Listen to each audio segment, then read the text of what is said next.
حضرت عیسیٰ علیہ السلام کو جس طرح اللہ تعالیٰ نے اپنے سامنے عبادت میں کھڑے ہونا، سچ بولنا اور بڑی چیزیں، یہ ساری مشترک ہیں، یہ اس طرف نہیں آتے ہیں، تو یہ چھوٹی چھوٹی چیزوں کو بس نکال لیتے ہیں. تو اللہ کہتے ہیں اس کلمے کی طرف آؤ جو تم میں اور ہم میں یکساں ہے. وہ سب سے بڑی چیزیں جو میں نے آپ کے سامنے رکھی ہیں، تو اس میں کافی ایسی چیزیں آ جاتی ہیں. تو یہ عبادت ہے، اس کے اندر بھی ہماری کافی چیزیں، جس طرح قربانی ہے وہ بھی اللہ کے لیے کرتے تھے، ہم بھی اللہ کے لیے کرتے ہیں. جنت اور بے شک اللہ کے کام کے مطابق آخرت پر ایمان، جتنے بھی مذاہب ہیں، کوئی بھی مذاہب جو ہے وہ انسانیت کے ساتھ جو ہے وہ متضاد نہیں ہے. بالکل نہیں ہے. لوگ کہتے ہیں نا کہ جیسا اسلام کو، انسانیت کے حقوق کی بات کرنے والے بڑی دفعہ نا اسلام کو سکپ کرنے کی کوشش کرتے ہیں اور دنیا کی چیزوں کو، ان کی فلاسفیوں کو لا کر کہتے ہیں کہ جی اسلام تو تھوڑی سختی کرتا ہے، حقوق سے ہٹ کر بات کرتا ہے. آپ تورات پڑھ لیں، انجیل پڑھ لیں. اللہ نے جس طرح ہمارے صحابہ کرام کا تذکرہ کیا نا، مثلہم فی التورات و مثلہم فی الانجیل، ان کے تذکرے اللہ کہتے ہیں تورات میں بھی ہیں، انجیل میں بھی ہیں. یعنی ان کی جو باتیں ہیں، ان کے جو نام ہیں، وہ اللہ نے پہلے بھی تذکرہ کر دی ہیں. اچھا، یہ کیسے انکار ہو سکتا ہے کہ اس میں اور اس میں فرق صرف یہ ہے، ایک جب چیز آتی ہے تو اللہ اس کے بعد کوئی دوسری چیز بھیجتا ہے نا، تو وہ ناسخ پچھلے کو منسوخ کر دیتی ہے. ہمارا ایمان ہے، جس طرح ذریعہ صاحب سے بھی وہ بات کر رہے تھے کہ جی مطالعہ کرنا چاہیے، اور میں سمجھتا ہوں جو پڑھے گا نہیں تو وہ کس طرح اس کو حاصل کرے گا، وہ تو دور رہے گا. دیکھیں وہ چیزیں جو مشترک ہیں وہ اللہ نے بتلا دی ہیں. جس طرح آفتاب بھائی نے بتلایا کہ جب اس کی اصلیت ہی نہیں ہے تو پھر وہ چیزیں ہمیں کس طرح ہم اس کو بتا سکتے ہیں یا سمجھ سکتے ہیں. اچھا حافظ صاحب، جیسے جتنے بھی انبیاء آئے انہوں نے نبی صلی اللہ علیہ وسلم کی بشارت دی، تو کیا کتابوں میں بھی رسول پاک صلی اللہ علیہ وسلم کی تشریف آوری کے بارے میں کچھ ذکر ہے اور قرآن حکیم کے بارے میں؟ بالکل اس کے بارے میں آتا ہے نا کہ احمد اس کا نام ہوگا، تو یہ ساری تشریحات اس میں اللہ تعالیٰ نے کتابوں میں موجود ہیں. خود یہ آپ پڑھیں نا پہلا سپارہ، تو اللہ کہتے ہیں یہ پہلے خود ہی نا سورۃ البقرہ میں ہے، یہ یہودی پہلے خود دعویٰ کرتے تھے مشرکین مکہ کے آگے، ہمارے اندر ایک نبی آئے گا، ہم ایسے کر دیں گے، ایسا ہوگا، ہم فتح یاب ہوں گے. اللہ نے قرآن میں کہا ہے. لیکن جب اللہ نے ہمارے نبی صلی اللہ علیہ وسلم کو ایک یتیم بنا کر پیدا کیا اور قریش سے پیدا کیا، پھر وہ بدل گئے. اللہ کہتے ہیں پھر یہ کہنے لگے، ان کے اندر بہت بڑے یہودی عالم تھے، ان کے بڑے جو ان کے یہودیوں کے، انہوں نے یہ کہا تھا باقاعدہ، انہوں نے لوگوں نے کہا کہ جس میں 2-3 صحابہ ہیں، مجھے غالباً ان میں علی رضی اللہ تعالیٰ عنہ بھی ہیں، 1-2 اور بھی ہیں. تو انہوں نے کہا تھا کہ آپ تو ہمیں پہلے کہتے تھے کہ نبی آئے گا، اس کے اندر یہ خصلتیں ہوں گی، یہ اس کا مقام ہوگا، ہم اس کے ساتھ مل کر جماعت بنیں گے. اب وہ نبی آیا تو اب تم یہاں پہ بات سے پھر گئے ہو. تو پھر وہ کہنے لگا یہ وہ نبی نہیں ہے، کیونکہ ہم چاہتے تھے کہ وہ نبی بادشاہ کے گھر میں ہماری نسل سے، ہماری چیزوں سے آئے گا. تو یہ پہلی کتابوں میں قرآن میں آتا ہے، یہ ہمارے نبی کو اس طرح پہچانتے ہیں جس طرح اپنی اولادوں اور بیٹوں کو جانتے ہیں.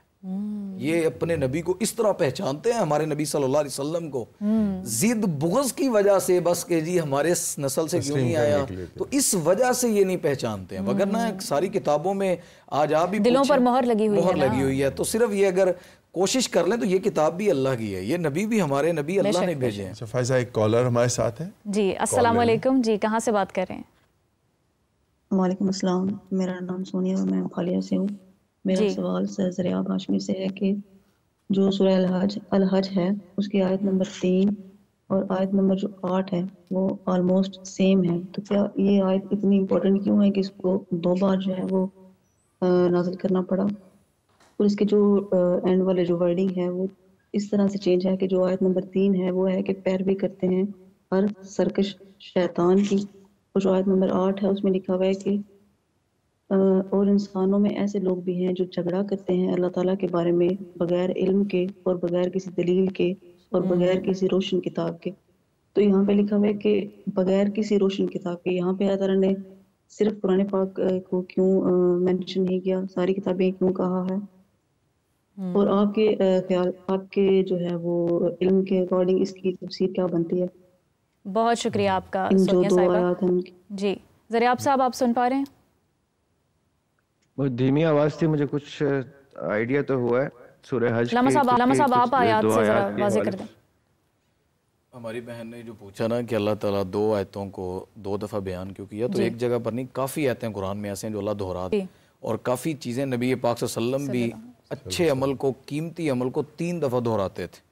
جس طرح نکاح کے ایجاب و قبول ہے، نبی پاک صلی اللہ علیہ وسلم تو ہمارے معاشرے میں معروف ہے نا 3 دفعہ پوچھنا، نبی پاک صلی اللہ علیہ وسلم تو 1 دفعہ پوچھنے سے بھی نکاح ہو جاتا ہے. لیکن اس چیز کی اہمیت پر زور دینے کے لیے کہ اتنی قیمتی چیز ہے 3 دفعہ دہراتے، بعض دفعہ 3 دفعہ قسم اٹھاتے، اللہ کی قسم، اللہ کی قسم، اللہ کی قسم. تو یہ قرآن میں بھی اللہ جو جتنی دفعہ باتیں دہراتے ہیں، جس طرح نماز کا حکم کئی آیتوں میں آیا ہے اور بھی بہت سی جگہوں پر اللہ نے دیا ہے. تو ہماری بہن نے جو کہا کہ اللہ تعالیٰ نے اس کے اندر جو باتیں کی صرف قرآن پاک کو اللہ تعالیٰ نے کیوں یہاں پر مینشن نہیں کیا ہے، روشنی کتاب جو ہے. تو دیکھیں اللہ تعالیٰ نا سب سے بڑی بات یہ ہے کہ اللہ تعالیٰ اور قرآن جو ہے جو اللہ نے تنزیل من رب العالمین اللہ نے نازل کی ہے. اللہ جس میں بات کرتے ہیں اللہ کی حکمت یہ ہے کہ اللہ نے کسی دوسرے کو برا نہیں کہا، اللہ ان کو بھی ساتھ لاتے ہیں، اللہ نے ان سے بھی تصدیقیں مانگی ہیں. بعض دفعہ اللہ نے کہا ہے کہ ان سے کہیں کہ اپنی کتاب کھولیں اس میں سے پڑھیں. جس طرح آتا ہے کہ تم اپنے وجود پر غور کیوں نہیں کرتے ہو، اللہ کی کہیں تم نہیں مانتے تو اپنے آپ ہی غور کر لو، تمہیں نظر آ جائے گا کہ کچھ نہ کچھ تو ہے نا، کریٹر ہے کوئی بنانے والا. ایسے ہی اللہ نے ان کو بھی کہا ہے کہ تم اپنی کتابوں میں غور کر کے دیکھو، تم اپنی چیزوں پر، اپنے معاملات پر، اپنی نبی کی دعوت پر غور کر کے دیکھو. غور و فکر کہیں نہ کہیں ایک سیم پوائنٹ پر ہمیں لے آئے گا. زریاب صاحب آپ نے سنا ہوگا، ہماری بہن نے بھی یہ کہا کہ سورہ حج کی آیت نمبر 3 اور 8 میں جو ہے وہ ایک جیسا اللہ تعالیٰ کا کلام ہے، اور پھر روشن کتاب سے مراد قرآن حکیم کو جو ہے وہ مینشن کیا گیا ہے، باقی کتابوں کو نہیں. آپ کیا فرمائیں گے؟ دیکھیں روشن کتاب کا حوالہ جو ہے اس پہ ہم بعد میں آتے ہیں. جو چیز ہے نا کہ ریپیٹ کرنے کی، اللہ تعالیٰ نے قرآن پاک کو ایک خاص ترتیب میں نازل کیا ہے. اس ترتیب میں جہاں جہاں جس چیز کو کے اوپر زور دینے کی اللہ تعالیٰ نے آیات رکھی ہیں کہ تاکہ اس کو ایمفیسس ملے، زور ملے، وہاں پہ وہ زور دینا واجب ہے. یعنی وہ اس لیے کہ اللہ تعالیٰ نے انسان کو کریٹ کیا. خالق مخلوق کی سائیکالوجی کو سمجھتا ہے. خالق نے جب مخلوق کو بنایا ہے تو خالق کو یہ پتا ہے کہ میں مخلوق کو کس کس اینگل سے سمجھاؤں گا تو وہ سمجھ جائے گا. کہاں اس کو اشارہ دوں گا تو سمجھانے کی بھی ضرورت نہیں پڑے گی، وہ اشارہ ہی سمجھ جائے گا. کہاں اس کو سزا کے خوف کو ہائی لائٹ کرنا ہے، کہاں محبت کو کرنا ہے، کہاں. یہ اللہ تعالیٰ انسان کی سائیکالوجی کے مطابق، میں جو پہلے کہہ رہا تھا نا کہ انسان کی گروتھ اس میں بھی قرآن ایک معجزہ ہے. بالکل جی اس آدم علیہ السلام سے لے کے کامل ذات آقا علیہ السلام تک انسان نے گرو کیا ہے. انسان کی گروتھ آہستہ آہستہ ہوئی ہے.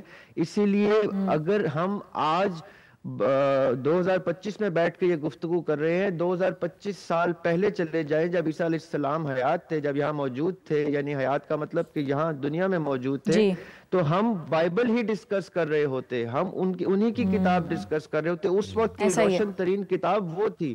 اس سے پہلے چلے جاتے موسیٰ علیہ السلام کے دور میں، اور وہاں بیٹھے ہم یہ رمضان ٹرانسمیشن کر رہے ہوتے. تو موسیٰ علیہ السلام کی پہلی شریعت روشن کتاب تھی. اس بات کو سمجھیے گا کہ جو قرآن کی کبھی بھی پرانی کتابوں کو ڈیسیکریٹ نہیں کرتا، ان کی تضحیق نہیں کرتا، ان کو ختم نہیں کرتا.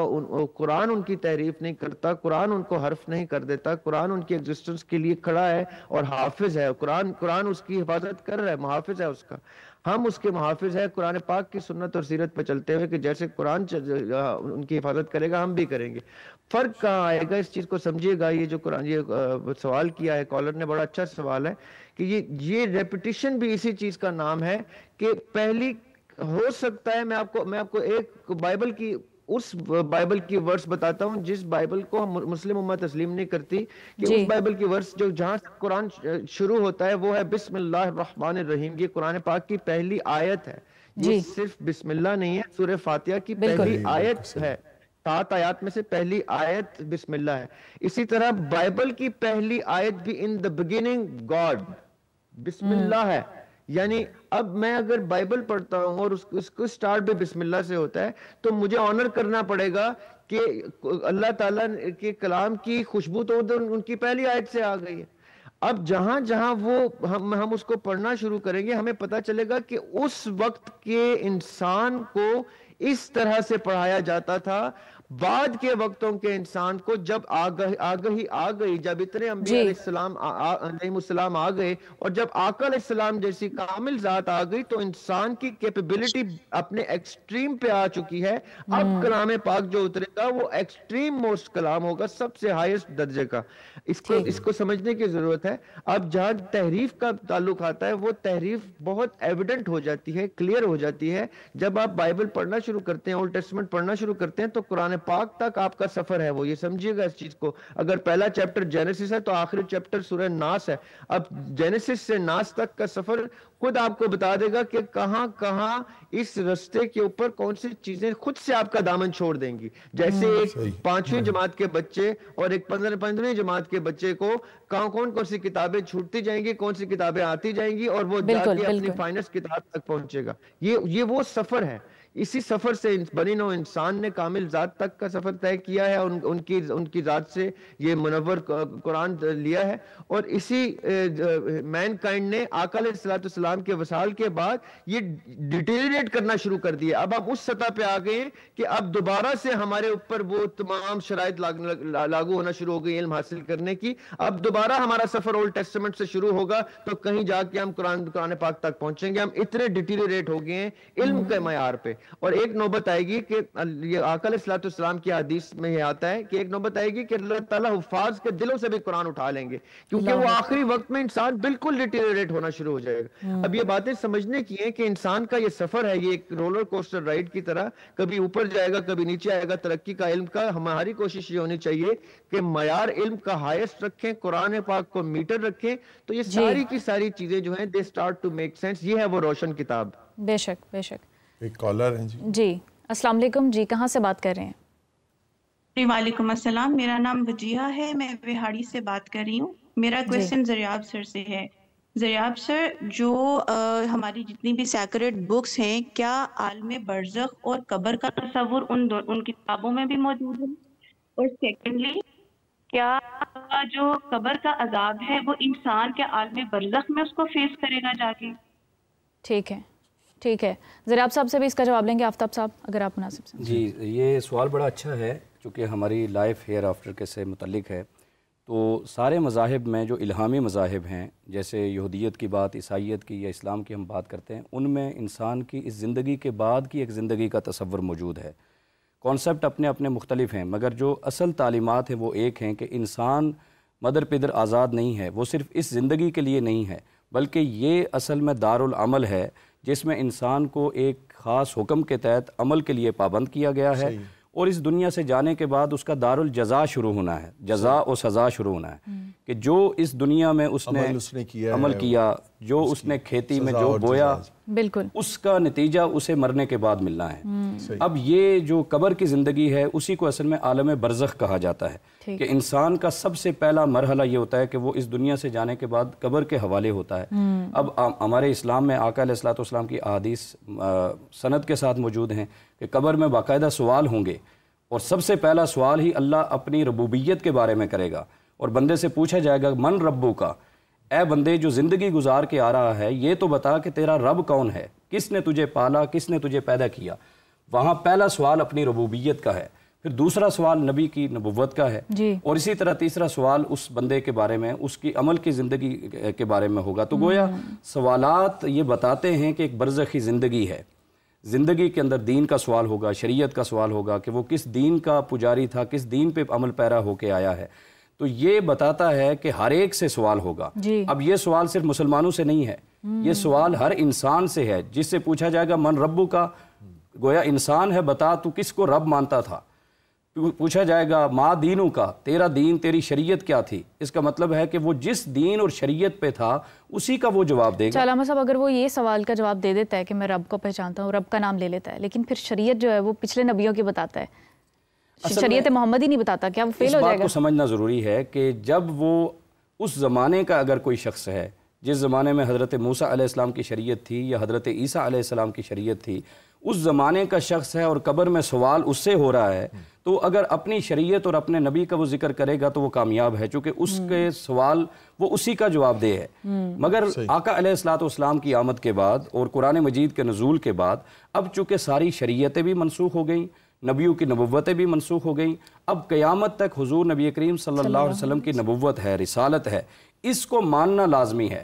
اب اس زمانے میں کوئی شخص اگر فوت ہوتا ہے اور وہ قبر میں جا کے کہے کہ میں حضرت عیسیٰ علیہ السلام کی شریعت کا پاسدار ہوں یا میں ان کو نبی مانتا ہوں، اور آقا دو جہاں صلی اللہ علیہ وسلم کو نبی نہیں مانتا، تو اس کا ایمان تسلیم نہیں کیا جائے گا، وہ اس سوال میں ناکام ہو جائے گا. چونکہ اب واجب تھا کہ وہ آخری نبی پر ایمان لائے، آخری کتاب کو مانے. جب اس کتاب، اس نبی اور اس رسول کو مان کر وہ اللہ کو مانتا ہے تب اس کو مومن اور مسلمان کہا جائے گا۔ اسی سوال کا جواب مختصراً ہم چاہیں گے زریاب ہاشمی صاحب بھی۔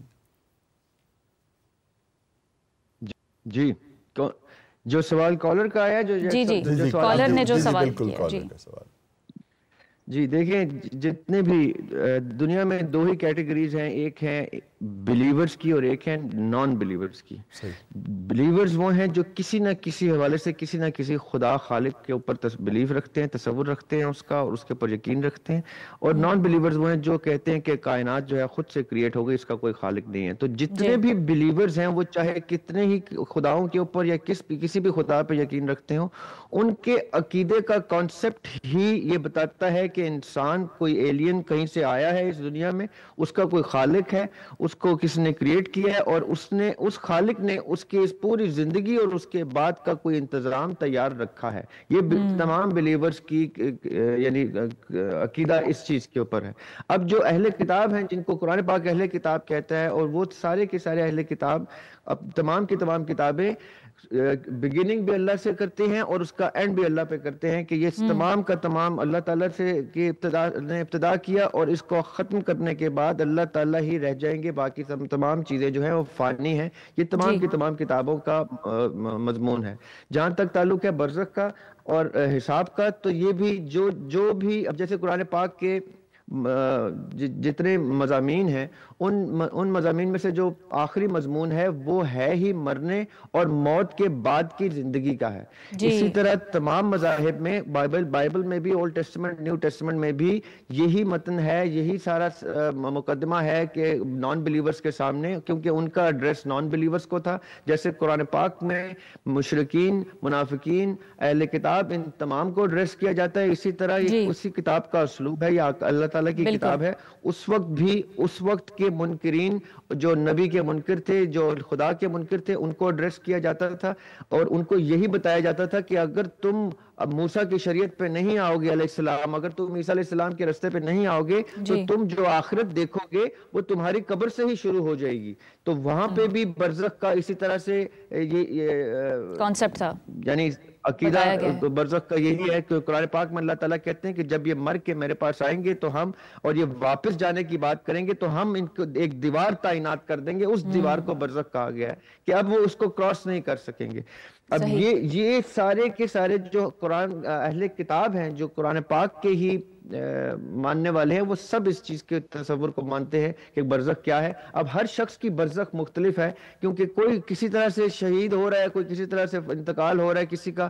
ہر شخص کی برزخ اس کی زندگی کے اوپر بیس کرے گی کہ اس نے زندگی کیسی گزاری، ویسا ہی اس کے اعمال اور اس کی گزاری ہوئی زندگی پر ڈیپینڈ کرے گی۔ یہ ایک الگ موضوع ہو جائے گا، اس پر بھی انشاءاللہ بحث کریں گے۔ ہمارے ساتھ ایک اور کالر موجود ہیں۔ السلام علیکم۔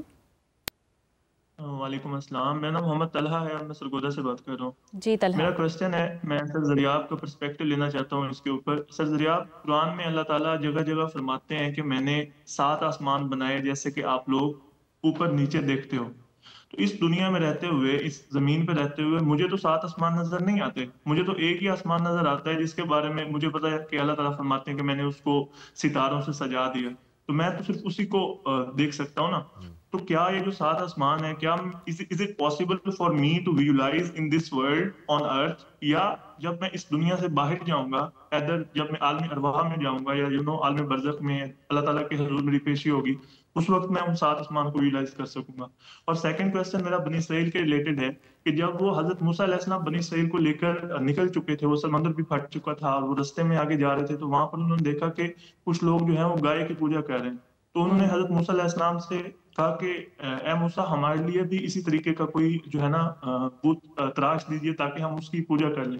تو سر، اللہ تعالیٰ کی اتنی زیادہ نشانیاں دیکھ کے بھی کوئی قوم کی، کیا ان کی فلسفی میں کوئی پرابلم ہوتا ہے کہ وہ ساری نشانیاں دیکھنے کے باوجود بھی اللہ تعالیٰ کو اس طریقے سے نہیں پہچانتا؟ جی طلحہ، بہت شکریہ، آپ کے دونوں سوالات کے جواب ہم دینے کی کوشش کریں گے۔ راما صاحب، پہلے سوال کے جواب میں تو مجھے یہ شعر یاد آ گیا، عقل میں جو گر گیا لا انتہا کیوں کر ہوا، سمجھ میں جو آ گیا پھر وہ خدا کیوں کر ہوا۔ تو 7 آسمانوں پہ جو سوال پوچھا ہے، دیکھیں جی، سب سے پہلی بات ہے کہ اللہ کو سمجھنے کے لیے ایک نشانی بھی بڑی ہوتی ہے۔